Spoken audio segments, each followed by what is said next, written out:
Greetings and welcome to the YK Law interview series, where YK Law will discuss topics regarding post-pandemic foreign direct investment in Latin America and the Caribbean region.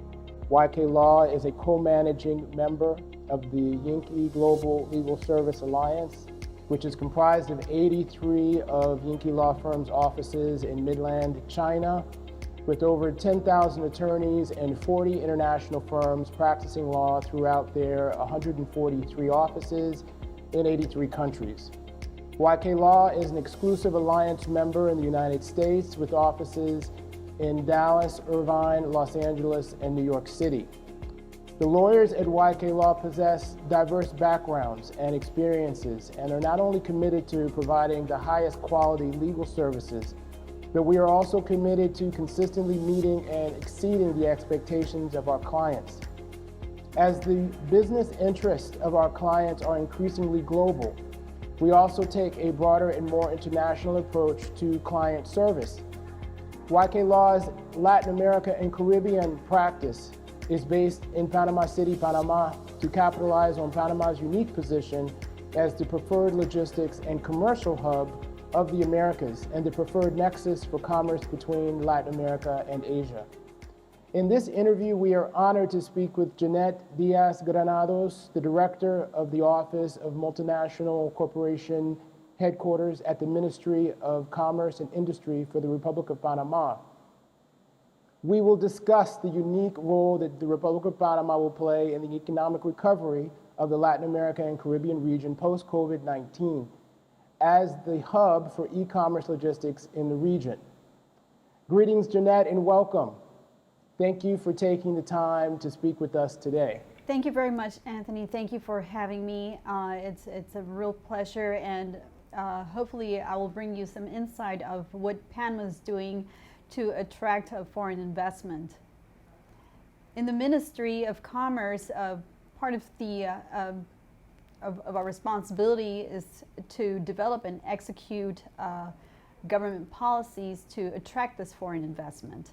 So in our direction, which is specifically the multinational headquarters regime, we manage two special regimes that are aiming towards attracting new companies to establish multinational headquarters here in Panama.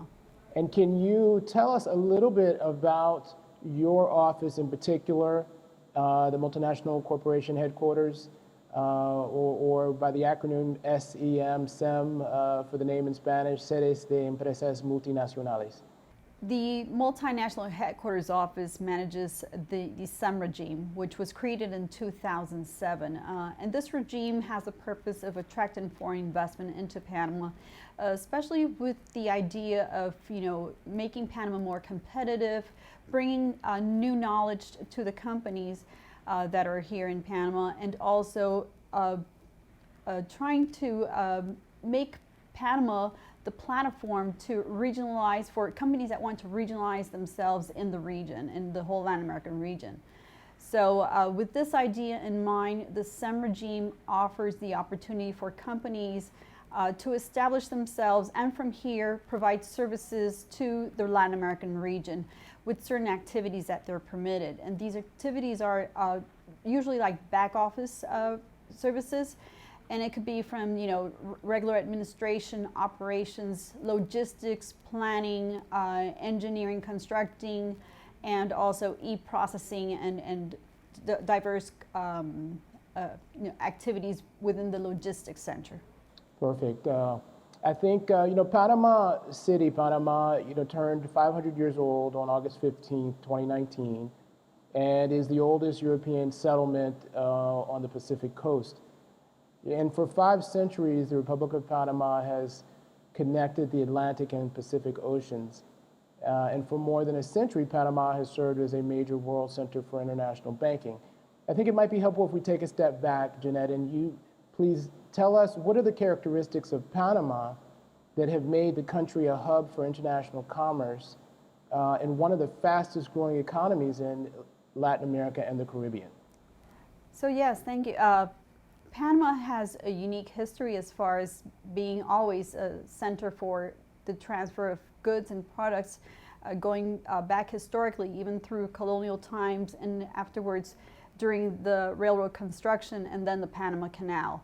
So Panama's geography is definitely a blessing for commerce, and also the economy is dollarized. So based with the U.S.-based economy, definitely that facilitates and the growth of the financial center. United with hubs of hubs, we have the hub of Air Hub with the network that Copa Airlines provides and other airlines traveling from Panama to all destinations in all hemispheres.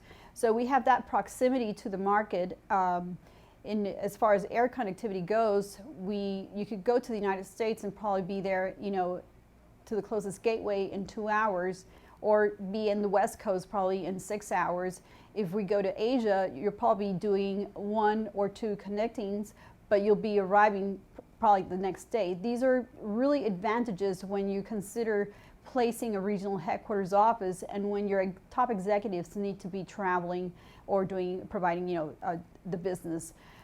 So these are definitely advantages apart from that, it's the quality of life. Panama is really a modern city, but at the same time it has beautiful suburbs. The quality of life that your expat would be experimenting in Panama is really a very good quality, and I think these are really good attributes for companies that are thinking on placing their executives here in Panama. So another, I think, important information is to know that Panama is also a hub for technology. We have 7 sub-oceanic cables that cross and converge in Panama. So anything that has to do with telecommunications is really something that's enabling here through these conversion of the cables. Now, I think that's, I think also notably the volume of products imported from Asia to Panama reflect Panama's unique position as a preferred nexus of commerce between Latin America and Asia.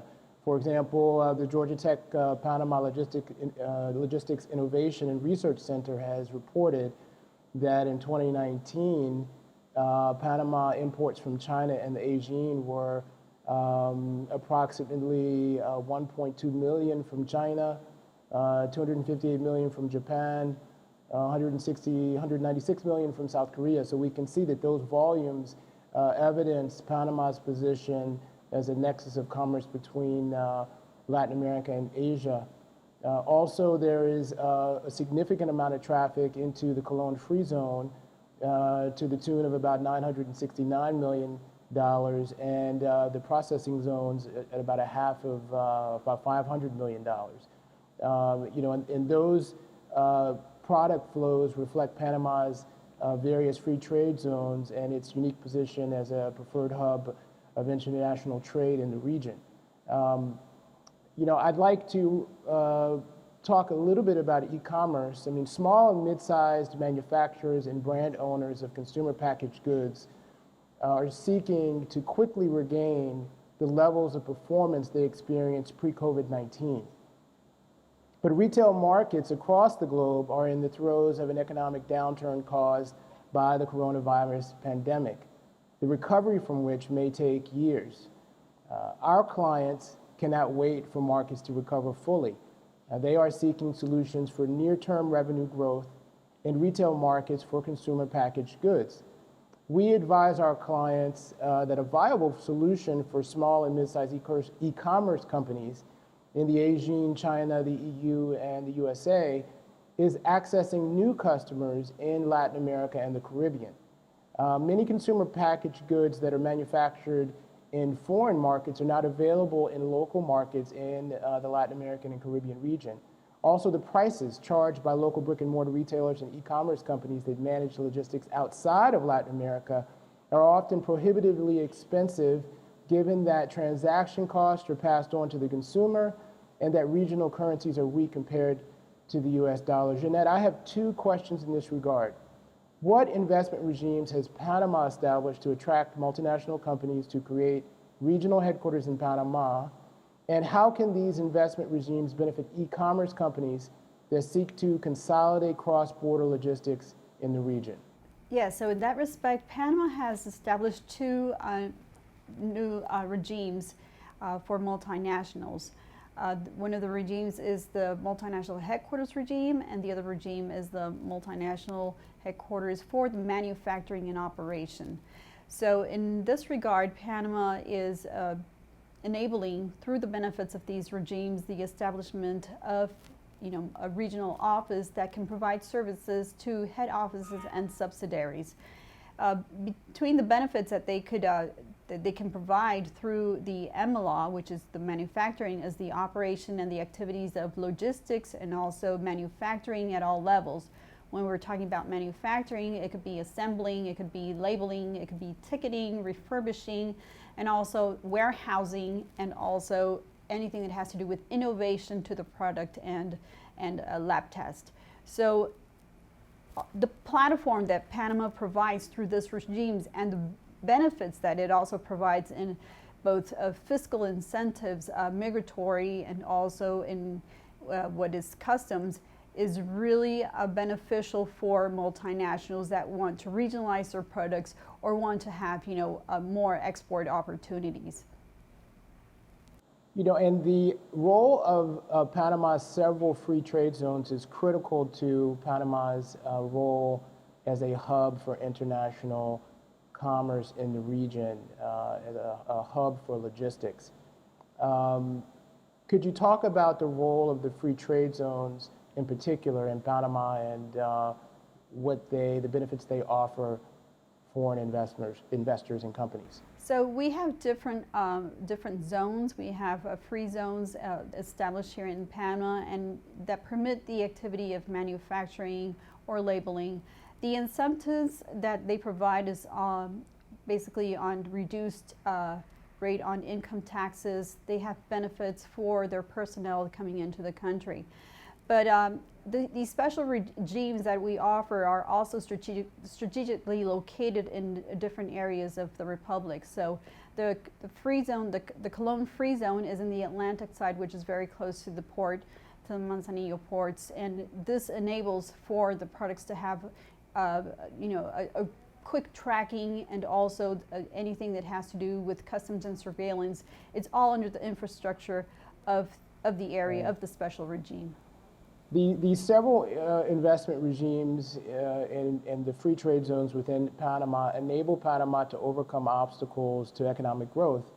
I think it's safe to say that such obstacles such as an unfunded public customs authority or onerous trade bureaucracies or burdensome local tax structures that cannot be reformed fast or thoroughly enough to capitalize on opportunities for meaningful growth. Our free trade zones solve that problem because they have more flexibility to respond to the needs of corporate investors. EMA in particular will incentivize these foreign e-commerce companies to consolidate cross-border e-commerce logistics in Panama. Consolidation of e-commerce will enable foreign companies to disintermediate, which would allow them to control their business expansion into the region and thereby minimize the costs and the risks of entering into emerging markets. Indeed, in 2019, the Global Center of Excellence, which is a collaboration between DHL and the Panama Ministry of Commerce and Industry, published a white paper on e-commerce in Latin America that benchmarks the strength of Panama and other cities in the Americas that have traditionally served as logistics hubs in the region regarding readiness to serve as the preferred hub for growth of e-commerce in Latin America. The hub cities that were studied other than Panama were Houston, Los Angeles, Mexico City, Miami, Montevideo, Santiago de Chile, and Sao Paulo. The benchmark study found that Panama is the preferred hub for growth of e-commerce in Latin America with an overall benchmark score of 90%.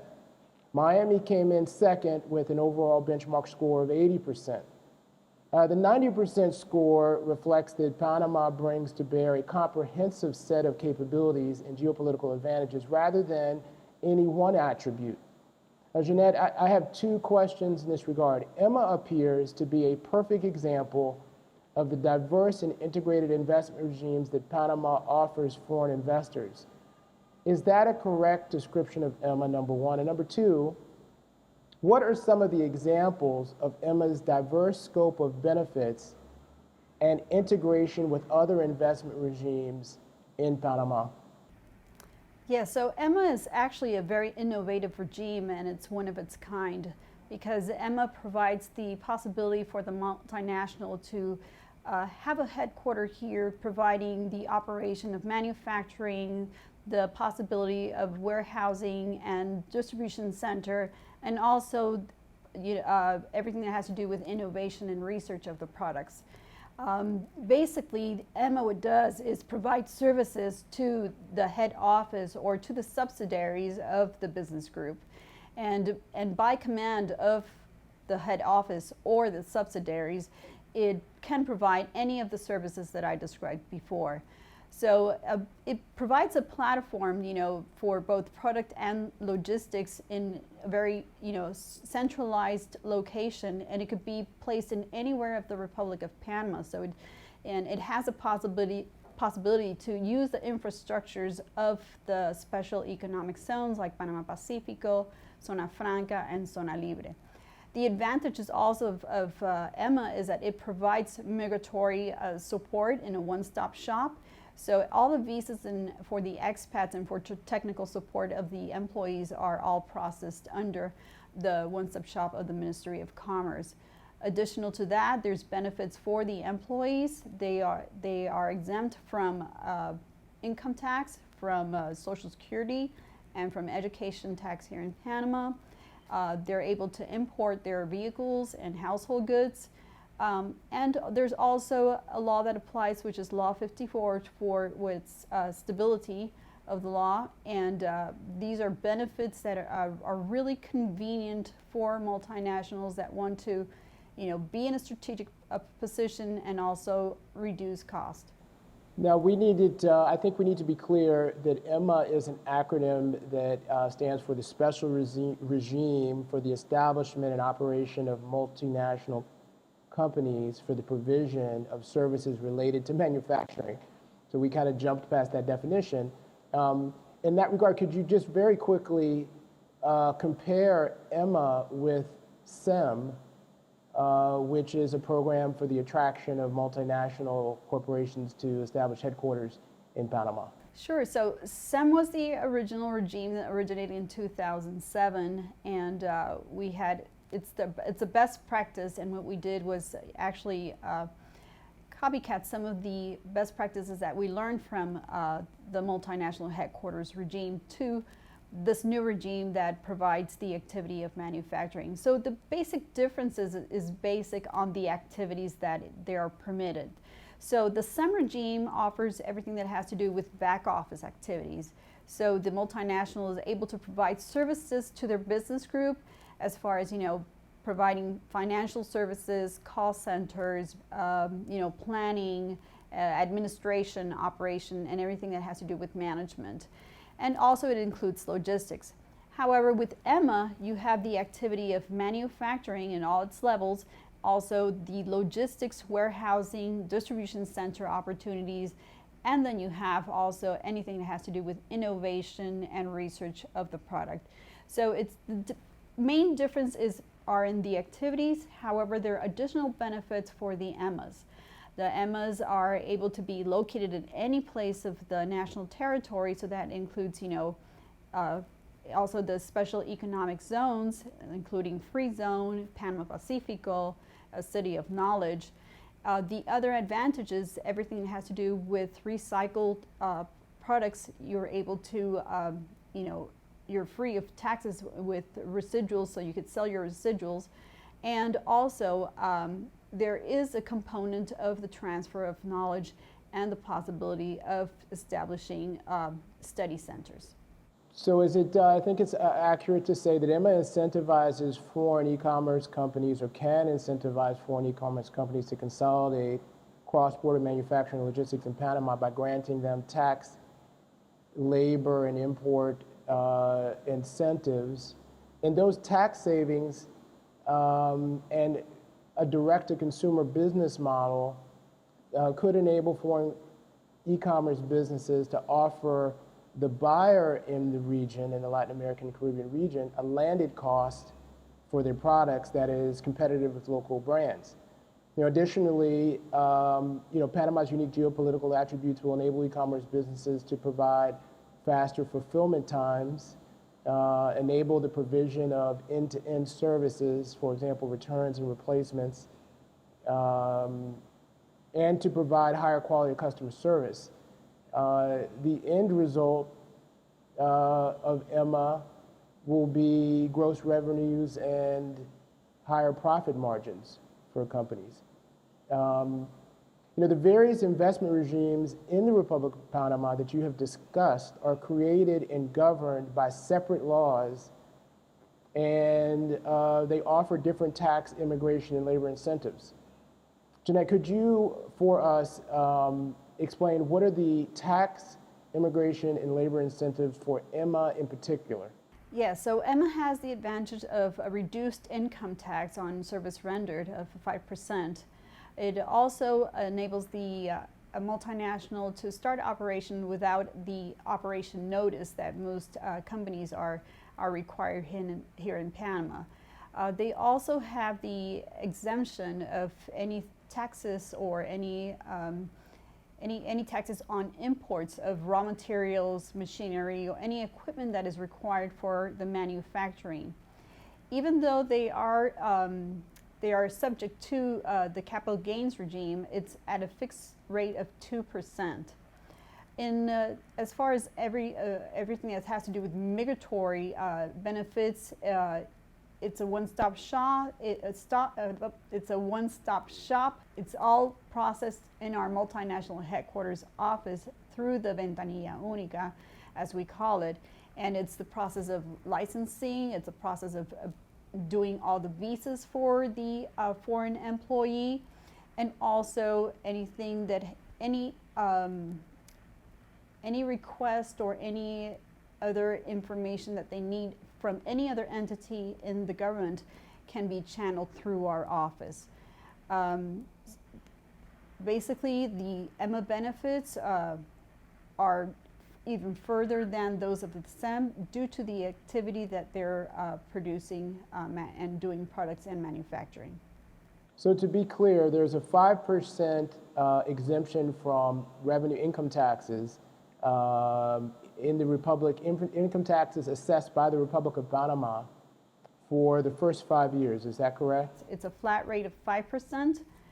Once they establish here, after a fiscal year, they have 6 months to report, and any service rendered would be at a rate of 5%. Okay, and the BMS, the value-added tax, there's an exemption from that. Is that correct? That is correct. Everything that's exported out of Panama does not have to pay ITBM. Okay. And there's an exemption on the payment of dividend tax, complementary tax, and branch offices taxes. Is that correct? Yes, it's exempt from dividend, complementary, and taxes on all branches. Okay, and a 2% capital gains tax, which you mentioned. They're not exempt. It's included in, they're subject to the capital gain regime, but at a flat rate of 2%. Okay. The operation notice tax, how does that tax operate? SEM and EMOs are not required the operation notice, so therefore they don't have to pay any tax. Okay. So they operate under the special license that it's provided through the approval of the license. Okay.